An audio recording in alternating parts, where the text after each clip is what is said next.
মাননীয় প্রধানমন্ত্রীকে বলতে চাই, মাননীয় প্রধানমন্ত্রী, মীর জাফরেরা কখনো দূরে থাকে না। মীর জাফরেরা আপনার আশেপাশে ঘুরতি মেরে আছে, যারা এখন এমন রূপ ধারণ করছে যেটি হয়তো আপনি বুঝতে পারছেন না। আমরা সেই ৭৫ দেখেছি বঙ্গবন্ধুর। বর্তমান যে সরকার আছে উনি সর্বোচ্চ ব্যর্থ একটা সরকার। আমরা আগে খুব ভালো ছিলাম। আমার মনে হয় আগের সরকারকেই আমাদের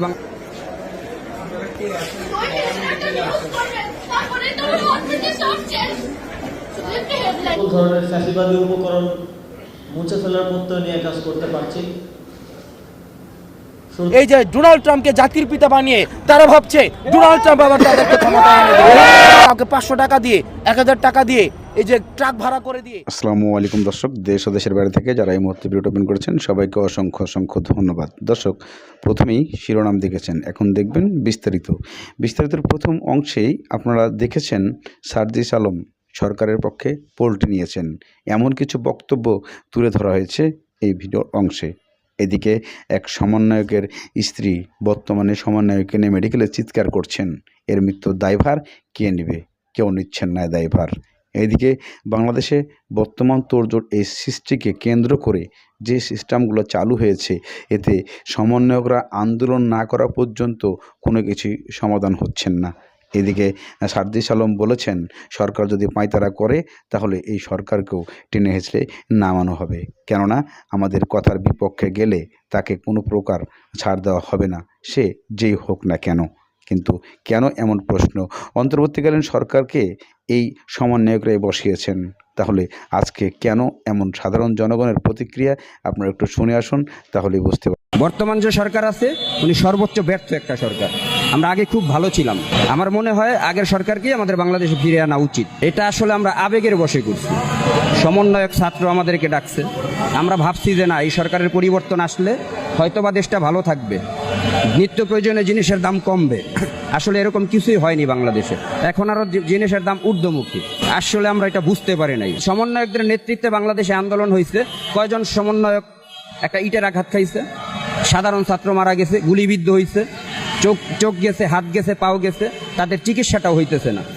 দেখেন, তারাও কিন্তু এই যে দাঁড়ে দাঁড়ে ঘুরতেছে, সমন্বয়কদের দেখাও পাচ্ছে না। এখন যারা মূল নেতৃত্বে ছিল তারা কিন্তু ফুলে ফেসে কলা, মানে আঙ্গুল ফুলে কলা গাছ। তারা খুব ভালো আছে, কেউ উপদেষ্টা, কেউ বড় সমন্বয়ক, বিশাল টাকার মালিক। কিন্তু যেই লোকগুলা পাও হারাইছে, চোখ হারাইছে, তাদের কোনো খবর নাই, তাদের খবর তারা কেউ রাখে না। চিকিৎসাটাও হচ্ছে না টাকার অভাবে। আগে যে সরকারটা ছিল, আইনের যেই শাসনটা ছিল বাংলাদেশে, আপনিই দেখেন আইনের শাসন বাংলাদেশে আছে। হত্যা, রাহাজানি, ছিনতাই, মানে চাঁদাবাজি, পুরো বাংলাদেশটা ভরে গেছে। দেখেন আপনি। একজন আসুক আমাকে বলুক আমার হাজবেন্ডের যারা মারছে তাদের শাস্তি দিবে।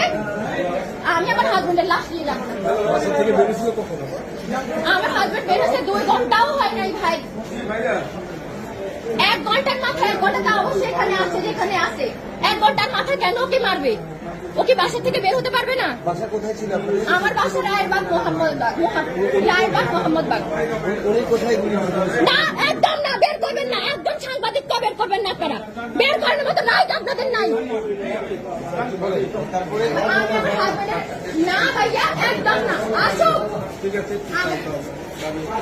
ভাইয়া আমার 2 বছরের বাচ্চা, আমরা কি জবাব দিব?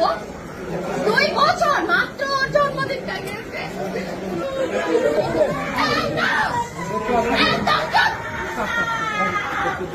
আমার বের হবে না কি? আমি হাজবেন্ডকে বের করতে চান? বের হবে না।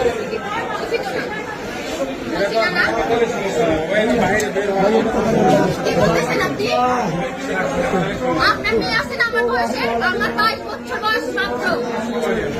আমার জীবনের দাম কি? আমি বাকি জীবন কিভাবে কাটাবো?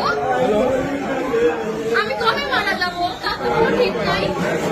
আমি এতগুলো বছর কিভাবে কাটাবো?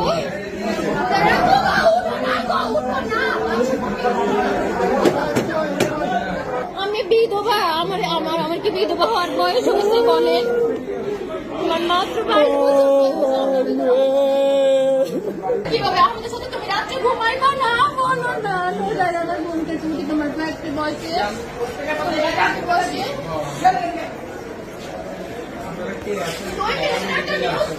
তারপরে তোমার হসপিটাল সব শেষ। শুধু একটা অনলাইনে লেখা থাকবে অমুক মারা গেছে